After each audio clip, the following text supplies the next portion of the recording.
Leadership develops daily, not in a day. Welcome to the Prophet Dare.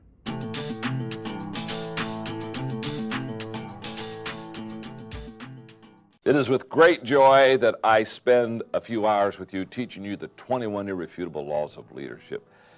And I welcome every one of you here today because this lecture has potential to help you to become a better leader, to change your life. And somebody asked me recently, they said, John, how long did it take you to write the book, The 21 Irrefutable Laws of Leadership? And I know I shocked them because I looked at them and said, about 20 years. Now, people know I'm slow, but that's really slow. What I was really saying to them is a book like The 21 Irrefutable Laws of Leadership has to be birthed with a lot of experience. In other words, there are some books you don't write real quickly. There are some books you just kind of let them marinate and let them simmer so that you can truly bring out the laws. And the 21 Irrefutable Laws of Leadership was kind of formed not only in a process of time, but about 5 years ago, I sat down one time and I asked myself, in leading people for 20, 25 years, what lessons have I learned about leadership? What principles, what thoughts have I learned that really would make a difference? And what I came to the conclusion was this, that there are a lot of wonderful leadership thoughts, there are a wonderful lot of leadership principles. But when you start boiling down to laws, there are just a few of them. And I would like to talk to you about the 21 Irrefutable Laws of Leadership, and I would like to begin in your workbook by sharing with you how these laws were qualified. How did we qualify these laws? How did we turn around and say, okay, these are more than principles, these are more than leadership thoughts, these are truly laws. And I'm going to share with you in your notes the qualifying test to becoming a leadership law. For example, number one, these laws are not based on culture, gender, or age. Simply stated, these laws cross all type of cultures. And I know that because I have taught the 21 Irrefutable Laws of Leadership in over 20 countries. And no matter whether I'm in India or the Philippines or South Africa, it doesn't matter. These laws cross right over. In other words, people there say, oh my goodness, that applies to me. And for it to be a law, it has to cross culture, it has to cross obviously gender, and it has to be able to be applied to all ages. The second qualifying test to becoming a leadership law is the fact that they relate and apply to all communities. When I say all communities, we've taught the 21 Irrefutable Laws of Leadership in the business community, the academic community, the religious community. Hey, these laws cross over all communities, all genders, all ages, all cultures. That's what makes them the law. Qualifying test number three, they're recognized by other leaders as leadership laws.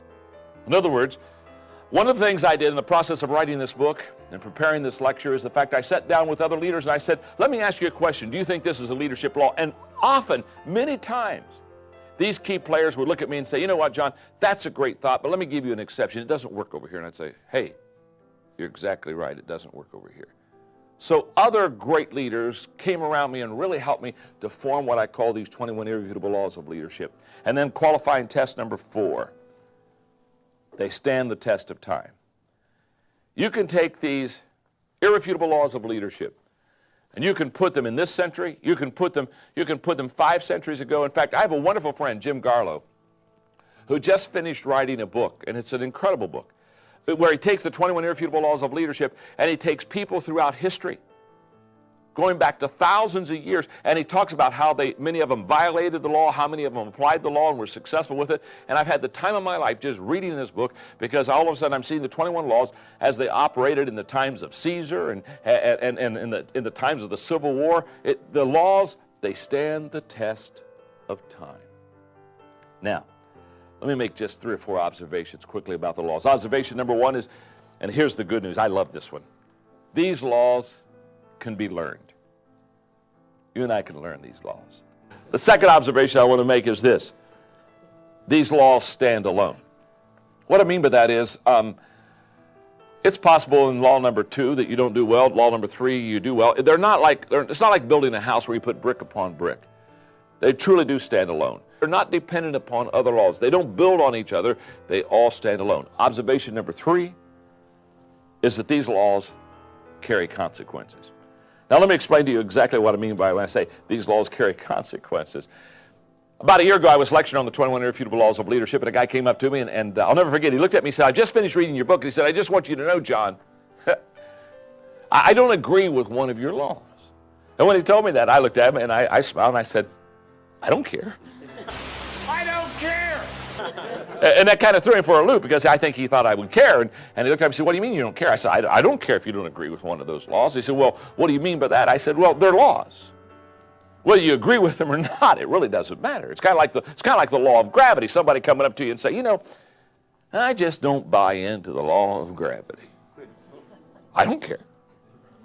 But I tell you what, go up to the third-story window, jump out.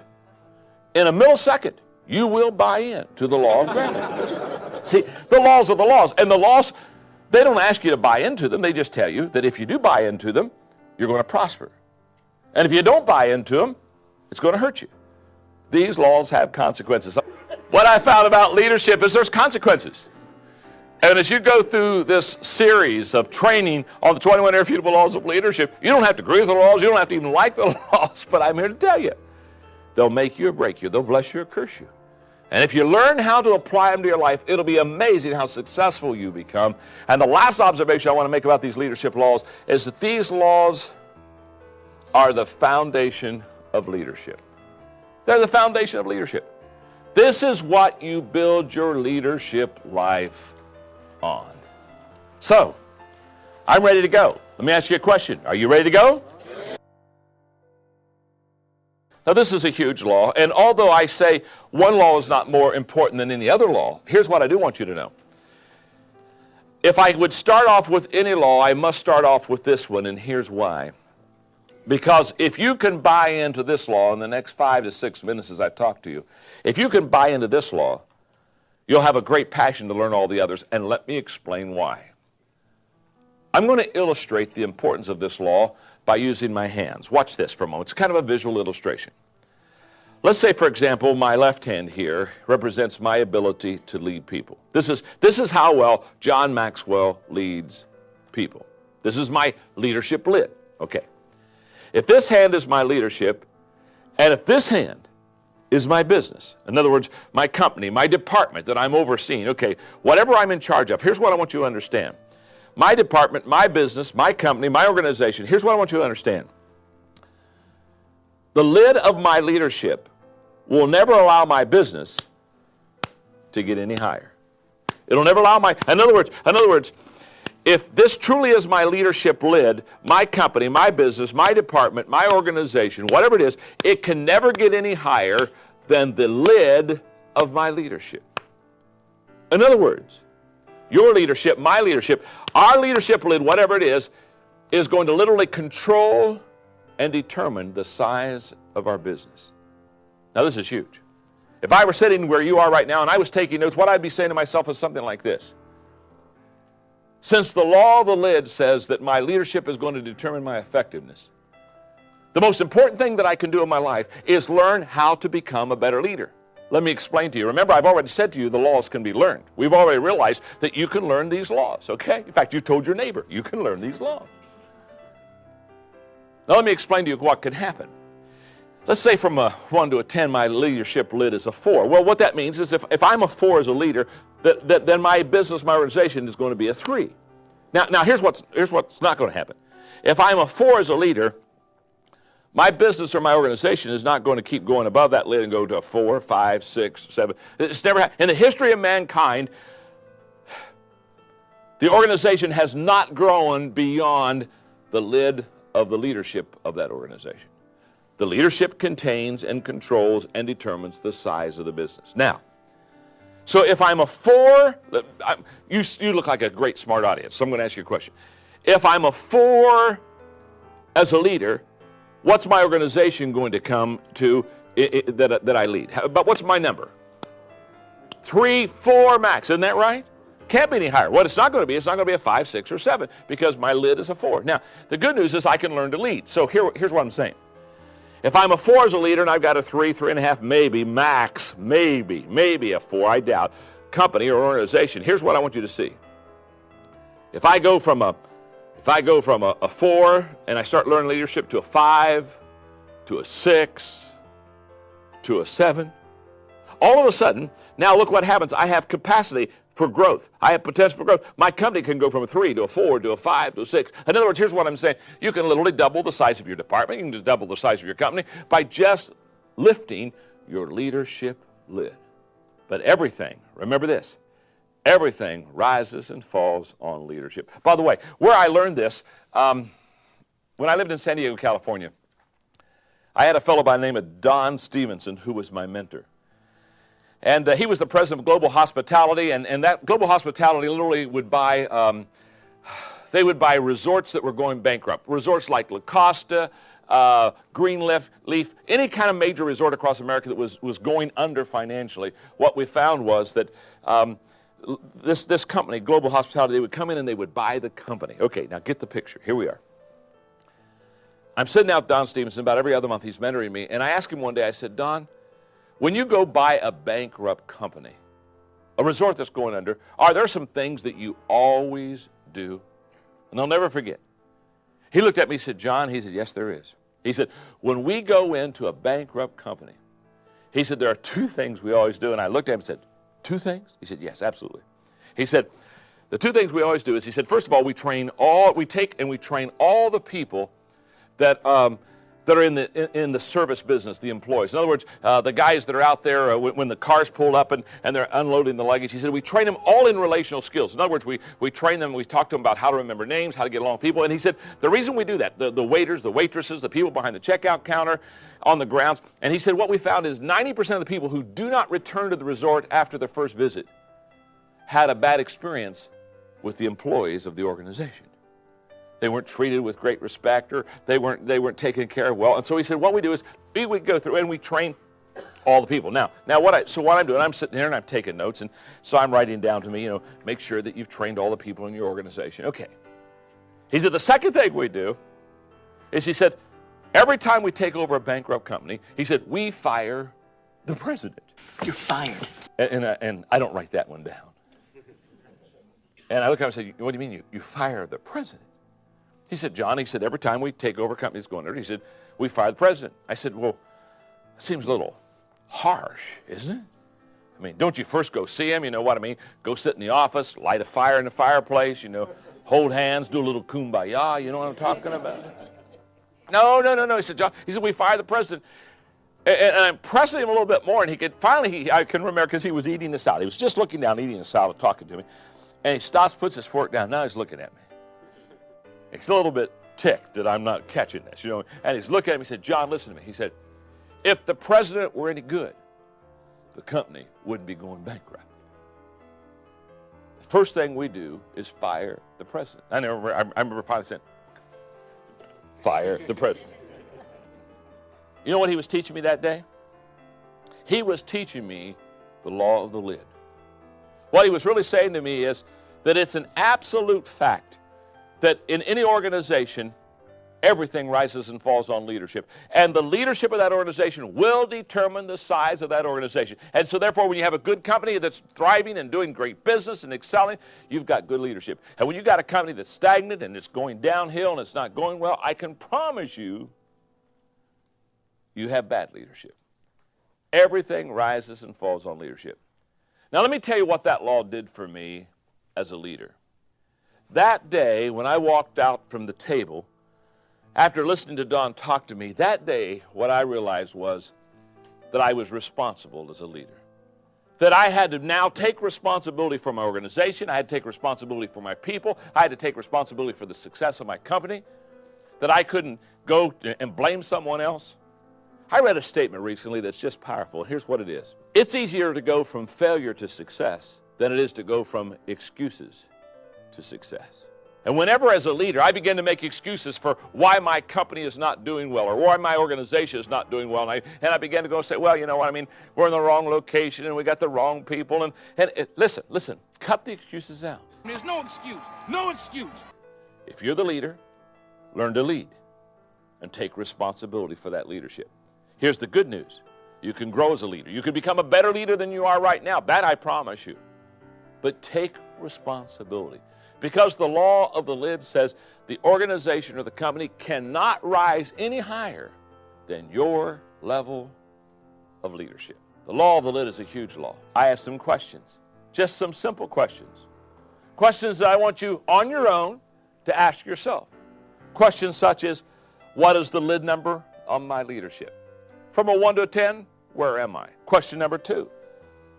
I love this one. Would those around me agree with my assessment? Get your leadership team together. So let those around you evaluate and assess your leadership. And then question number 3, what is my plan to increase my lid number, my leadership lid number? How am I going to grow it? Because I have found that this is absolutely key. The ability to prepare and do curriculum like we're doing here so that you can grow as a leader. I mean, how am I going to grow my leadership lid? And question number 4, what are the lid numbers of those that work with me? That's a great question. Those that are around you close, because one of the laws we'll study in the 21 Irrefutable Laws of Leadership is the law of the inner circle. And the law of the inner circle says those closest to me determine the level of my success. So what are the lid numbers of those around me? And then question number 5, what is my plan to increase their lid numbers? What's my plan? How am I going to increase the lid numbers of those around me? Law number 1, the law of the lid. The second law is the law of influence. And the law of influence says the true measure of leadership is influence. Nothing more, nothing less. I love this law, and when I teach it, I find sometimes it throws an emotional curve to people. Let me explain to you what I mean. You see, the law of influence says leadership is influence, nothing more, nothing less. I find most people want to attach other definitions to leadership. They want to say things like, John, I think leadership is title. And by the way, I have a leadership title. Or I think leadership is position. And by the way, I have a leadership position. I find that a lot of people want to tie all kinds of definitions into leadership. But let me just tell you, leadership is influence. Nothing more, nothing less. Let me explain it this way. The person with the most influence at any given time, for any given reason, in any given group, is the leader of the pack. Now, what that means is there are times when influence changes. There's times when one person will have more influence than another, but when you get onto another issue or another subject, that another person that leadership may shift a little bit because we are not all strong in all areas. And so therefore, when I'm talking about leadership as influence, what it shows is there's a fluidness of leadership, and that leadership doesn't always stay with one person. In fact, let me give you a perfect example of this. As we study together the 21 Irrefutable Laws of Leadership, one of the first things you're going to realize is this. You do not do well in all 21 laws. Now what you're going to find is you're going to do well on some laws, you're going to not do well on some laws. Hey, that's the way it is. In fact, there are going to be some laws, I'll point them out to you, that I don't do well on. Now here's what I want you to see. That's why it's important for you not only to understand leadership, but that's why it's important for you to have a leadership team. That's why it's important for you to train leaders around you. And here's why. In fact, I have seen over the last 3 decades, in the 80s, I saw that the great word was management. Everybody talked about management. Peter Drucker did some great things on management. And when we got to the 90s, in corporate America, it changed from management to leadership. Now, there's a reason for that. See, managers assume things will always stay the same. Leaders assume things will always change. And so in the 80s, when things were stable, wow, we needed managers to kind of control and to make sure everything was being taken care of. In the 90s, when we got to leadership, all of a sudden it drastically changed. And we needed guys and gals and men and women that were fast-paced and could change and embrace change. And I can tell you, as now we've entered into a whole new century, I can promise you we've gone from management in the 80s to leadership in the 90s, to now I can tell you we're going, as we've entered in a whole new, not only decade, but a whole new century, we're going now to team leadership. And the reason we're going to team leadership is because the 21 Irrefutable Laws of Leadership will teach you and me very simply that you just don't do all 21 things well. You don't, I don't. Now, the moment we understand that, I've got to have a leadership team. And the reason that I have to have a leadership team is because I need people around me that can absolutely make up for my weaknesses and can complement me. Does that make sense? So, for example, as we're teaching through here, here's what I want you to see. As I walk down here and just kind of use maybe my front row for an example, because this will work. Let's say, for example, this is my leadership team. My name's John. What's your name? Chuck. Okay, Chuck, perfect. Let's say we're in one of the laws, and let's say Chuck does a better job at one of the laws than I do. One of the reasons we need to evaluate ourselves, and one of the reasons we need to have a leadership team around us is because we all need to know that if I get to the law of navigation, by the way, that's a law I'll teach later on. That's a law I'm weak in. I'm not a good navigator. What I have to realize is, but let's say Chuck is I'm a 2 as a navigator, okay?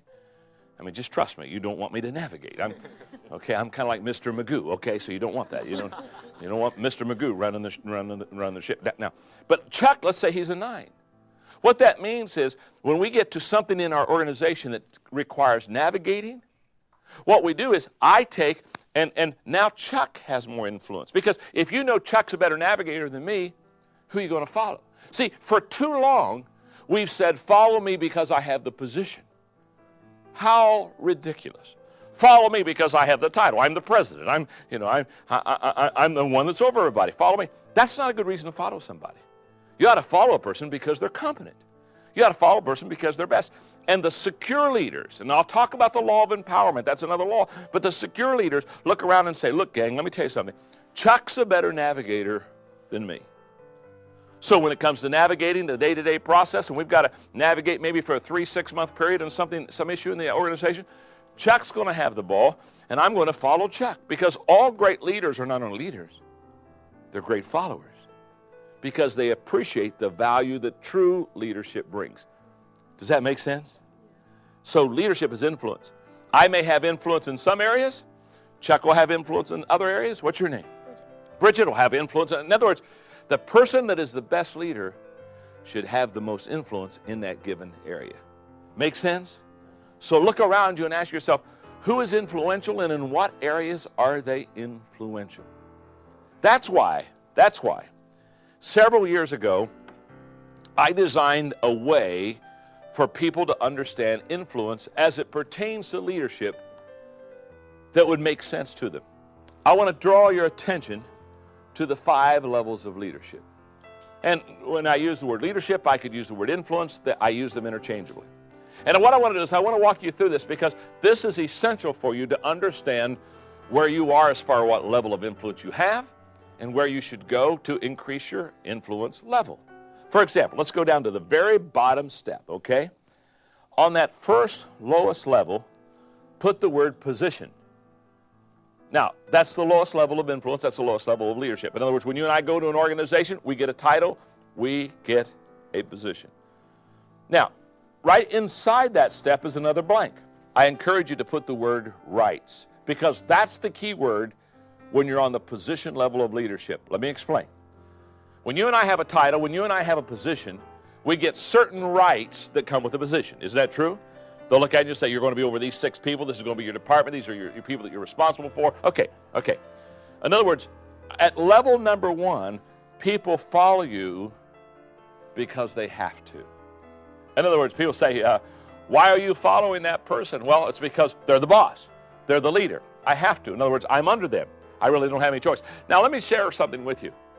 Every one of us in this studio, every one of you that watch me do the leadership training, anybody that's just observing what I'm saying right now and understanding these levels of leadership, every one of us have had to follow people that weren't good leaders. Isn't that true? How many of you we don't need to call out names, okay, let's not get personal here.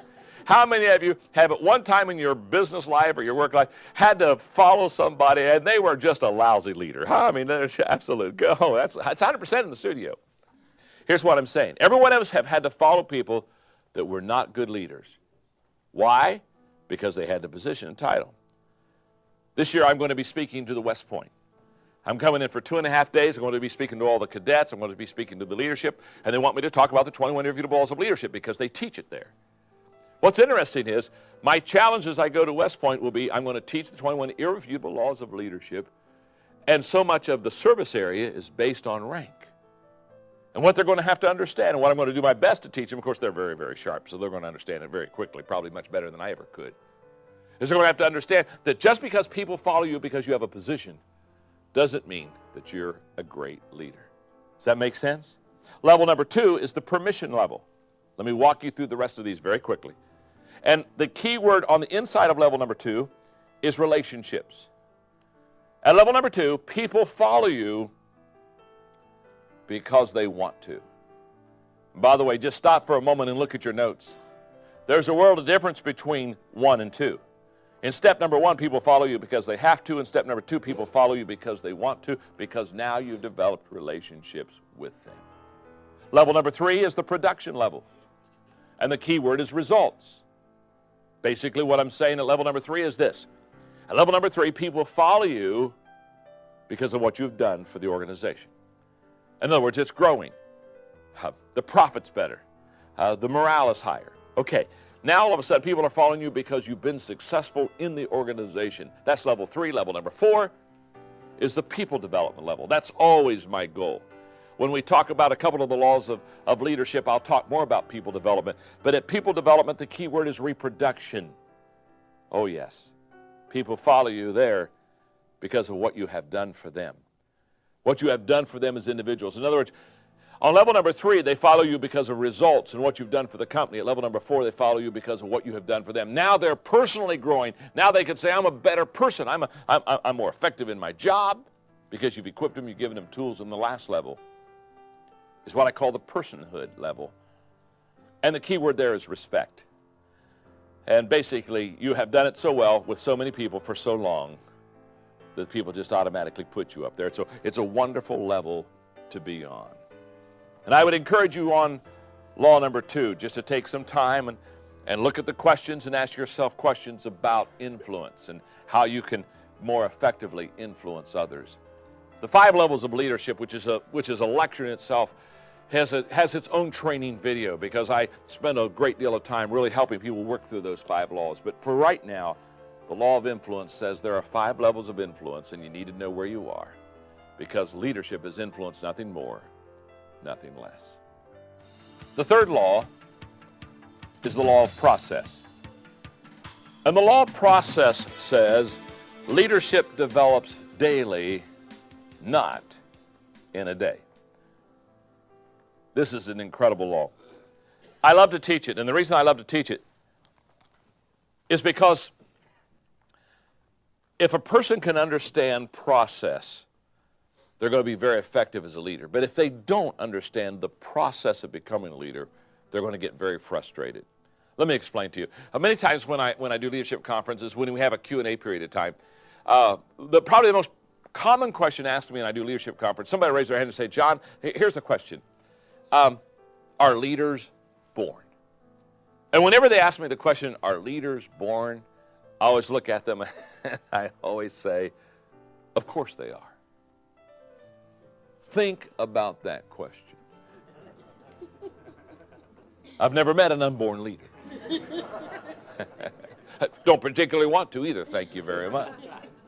Now what they're really asking is, they're not asking are leaders born. What they're really asking is, are there leaders that, are people when they're born, they kind of got it. You know what I'm saying? They got it, and are there people when they're born, they don't got it. And I suppose if you got it, you lead, and if you don't got it, you get in line. Because what I have found is this, and this is so huge. What I have found is there are a lot of people who just think you either have it or you don't have it. Lucky. And I'm going to tell you right now, that is not true. There are people that have leadership leanings. Of course there are. Just like there are people when they're born, they have kind of musical leanings. So there are leanings toward leadership that some people have that other people don't have.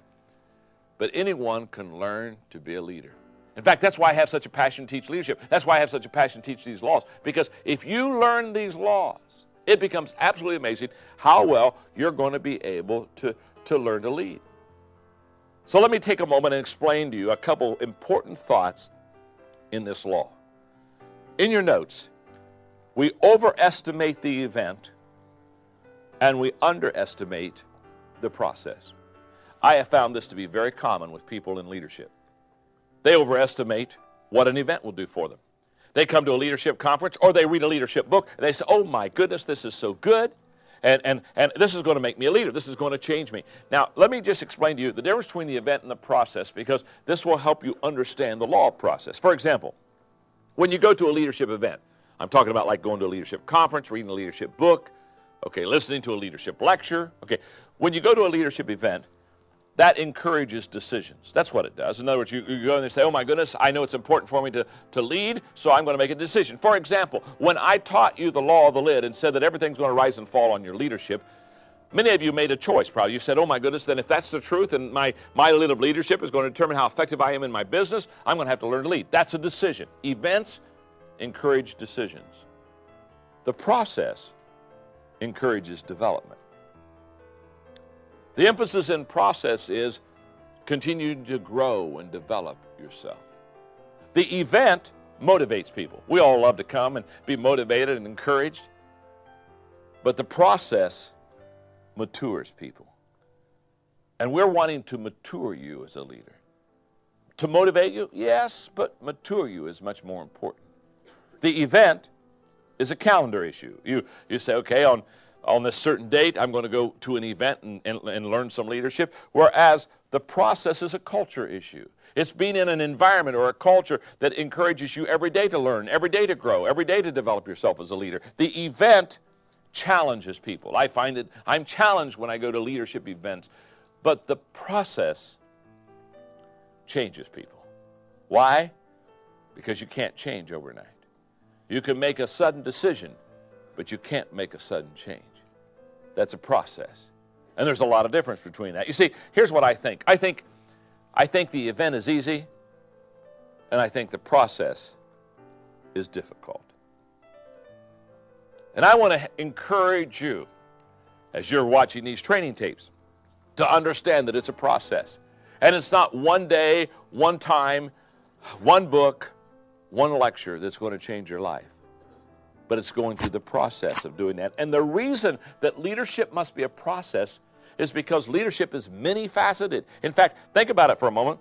There are 21 irrefutable laws of leadership. Just the very fact there are 21 laws of leadership tells you you just can't absorb it, or you can't learn it, or you can't apply it instantly.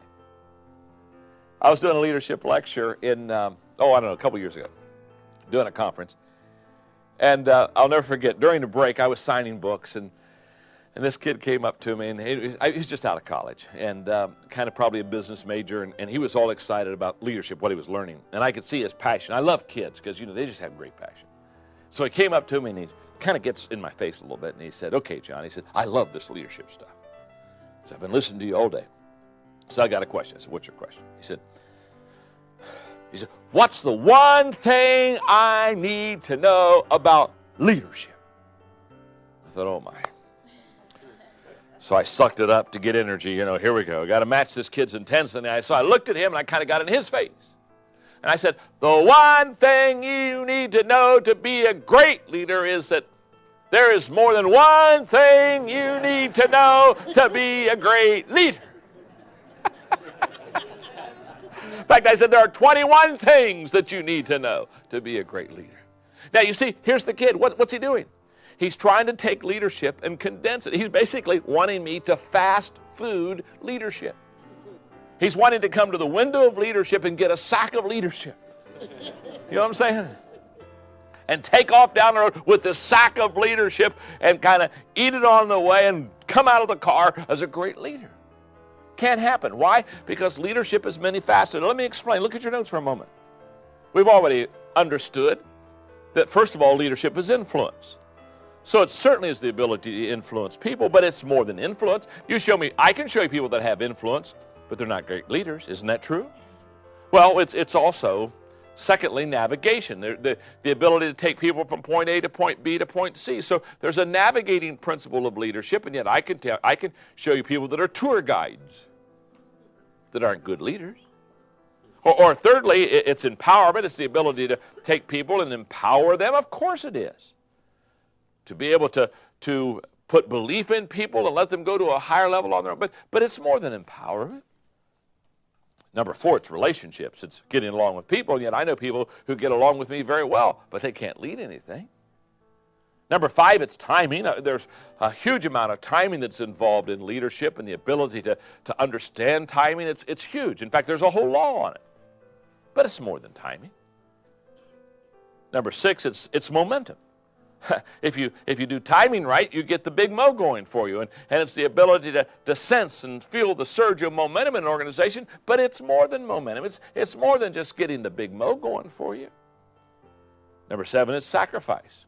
It's the ability to give up so you can go up. Of course it is. And yet I know people that they've sacrificed and they're still not great leaders You see, you're beginning to catch this. Number 8, it's attitude. It's the way you think. And yet, I know people have great attitudes that aren't great leaders. Now, let me just stop down. Here's what I think it's very obvious to all of us right now. It's very obvious to all of us. And that is, it's many-faceted.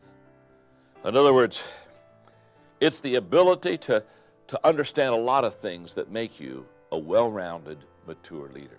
It's kind of like in the NFL and pro quarterbacks.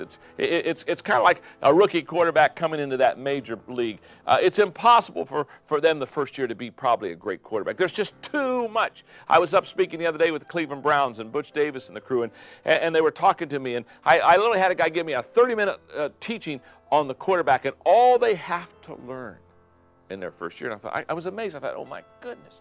It's, read the defenses and understand the offense and be able to sense the shifts and be able to change the play in a moment. It's a lot of stuff. Now, here's what I want you to know. I think that the problem is, too many times, we try to microwave leaders.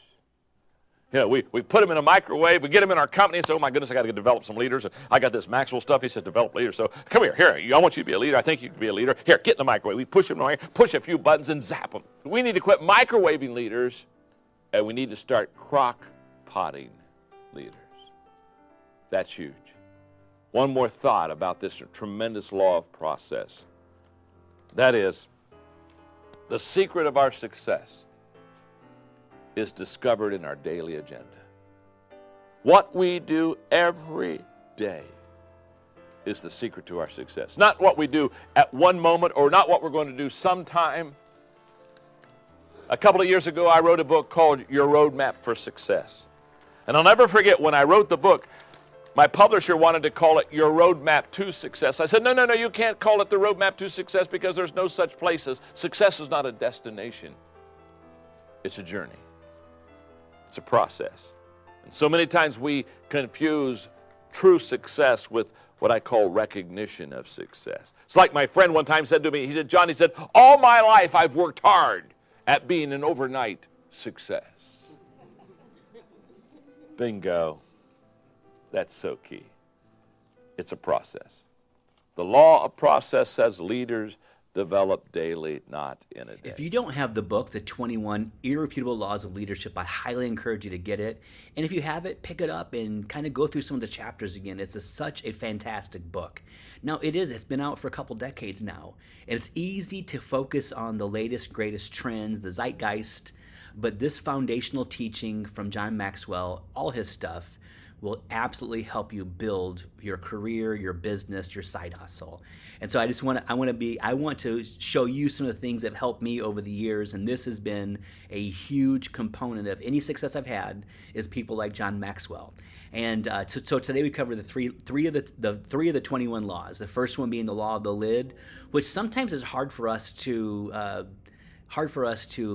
admit that we have a great control over the success of our business in a negative way. If we're a 4 or 5, we won't attract 6s or 7s, and if we do, they'll only short-live. So the law of the lid, the good news is we can improve, right?